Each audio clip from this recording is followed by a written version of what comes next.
sejam todos muito bem-vindos. Eu sou a Alessandra, do canal Tudo História, Alessandra Gurgel. Se você é novo por aqui, já aproveita, faz a sua inscrição, ativa o sininho para você receber as notificações, me segue nas redes sociais e já deixa seu like, gente, porque ajuda demais no engajamento do vídeo. E também depois deixa um comentário, pode ser até um emoji.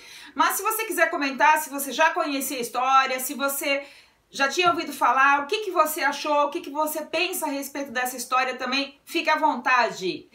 E se você também ainda não assistiu, vai lá na playlist dos Mistérios da Greta. Pois é, tem uma playlist bem bacana já dos Mistérios da Greta. Se você for novo por aqui, já dá uma maratonada.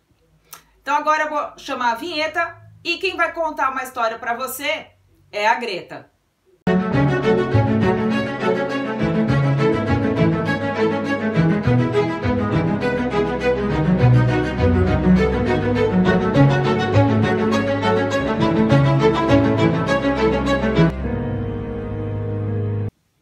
Olá, eu sou a Greta e eu vim contar uma história para vocês.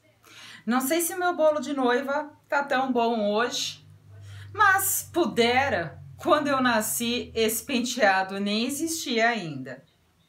Hoje eu vou contar para vocês a história de um castelinho.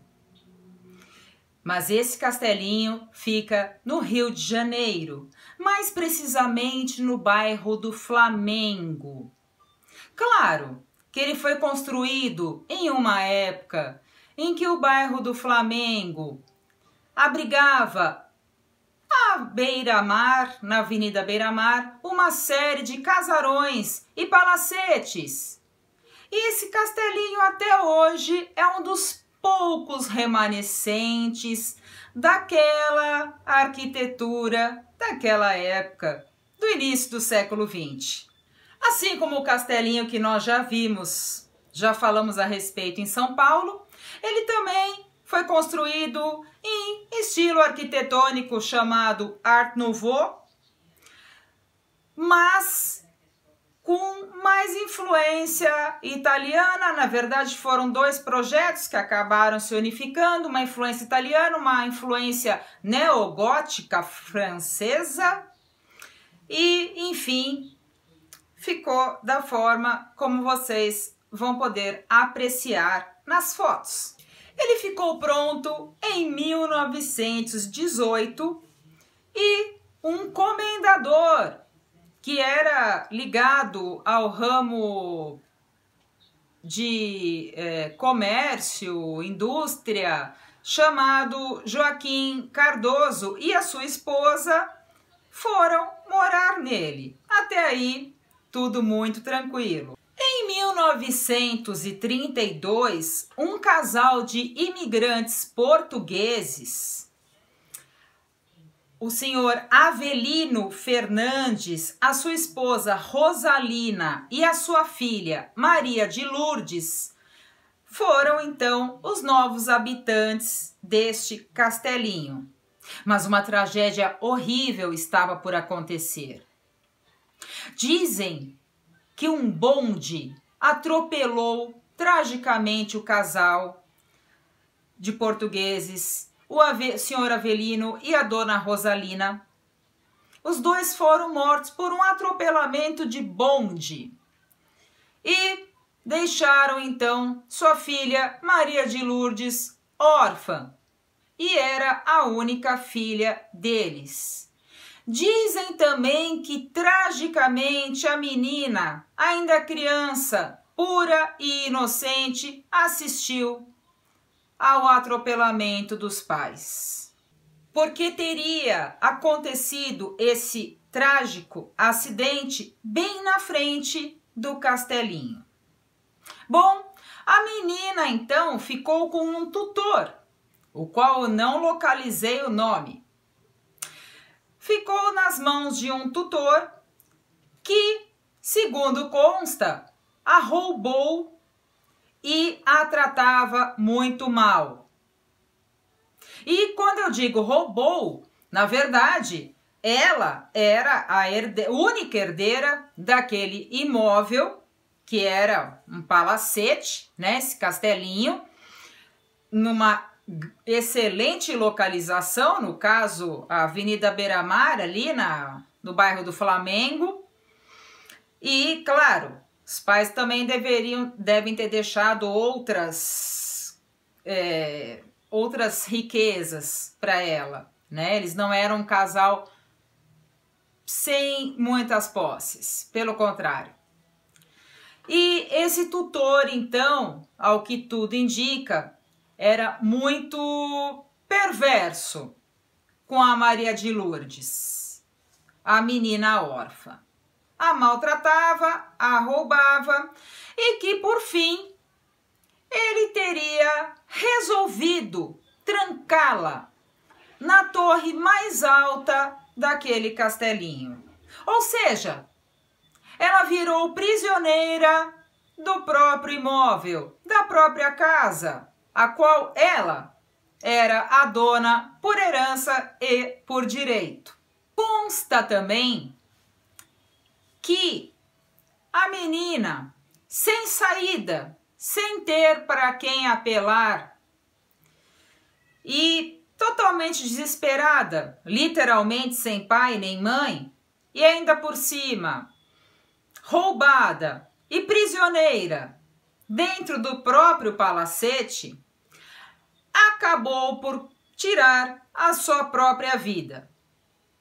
Muitos alegam que isso pode ser apenas uma lenda porque não existem registros, não existem fatos, na verdade, documentos que atestem que essa menina, a Maria de Lourdes, tenha realmente tirado a sua própria vida. Porém, também não existe nenhum outro registro que ateste qual foi a causa-morte de uma pessoa tão jovem. Claro que naquela época uma série de doenças para quais não existiam remédios nem prevenções acometiam muitas vezes fatalmente pessoas muito jovens. Mas qual teria sido então o motivo da morte de Maria de Lourdes? Também não sabemos. Se não há registro que ela tirou a própria vida, também não há registro do que a Maria de Lourdes morreu e qual foi o real destino dela. O castelinho do Flamengo, então, acabou ficando por muitos e muitos anos em total estado de abandono. Pois é, nisso lembra bastante também o castelinho da cidade de São Paulo, da Rua APA. Ficou muitos e muitos anos abandonado e, claro, foi pouco a pouco sendo ocupado por pessoas que precisavam de abrigo, pessoas que estavam em situação de rua, pessoas que estavam morando na rua, passaram a buscar abrigo dentro desse castelinho. Mas muitos não conseguiram permanecer por ali. Muitos relatavam que, além de ouvirem passos, batidas e, enfim, muitos relatam que sentiram até ser tocados. E apavorados com essa situação, obviamente, deixavam o local e preferiam voltar a dormir na rua do que permanecer ali dentro daquele imóvel. Imaginem a experiência para uma pessoa que estava morando na rua, ocupou um imóvel abandonado, estava pelo menos com um teto, mas viveu experiências tão arrepiantes que preferiu voltar para a rua do que permanecer ali. De fato, são relatos bem relevantes. Finalmente, o castelinho foi um dia restaurado, assim como ocorreu com o castelinho também da Rua APA em São Paulo. Só para vocês terem uma ideia do estrago em que se encontrava o imóvel e do que foi necessário fazer para recuperá-lo, foram gastos nada mais, nada menos do que $1.200.000. Exatamente isso que você ouviu. $1.200.000 para que ele fosse totalmente restaurado e ficasse então numa situação praticamente de perfeição, assim como ele havia sido construído. Atualmente, no imóvel então totalmente restaurado, funciona hoje o Centro Cultural Oduvaldo Viana Filho, que abriga então um grande acervo de filmes e num dos pisos tem várias cabines para que pessoas possam assistir esses filmes e no outro piso tem então uma espécie de sala de cinema, ou seja, realmente funciona como um centro cultural, um centro de acervo cultural, um centro também de disponibilização dessa cultura cinematográfica para a população.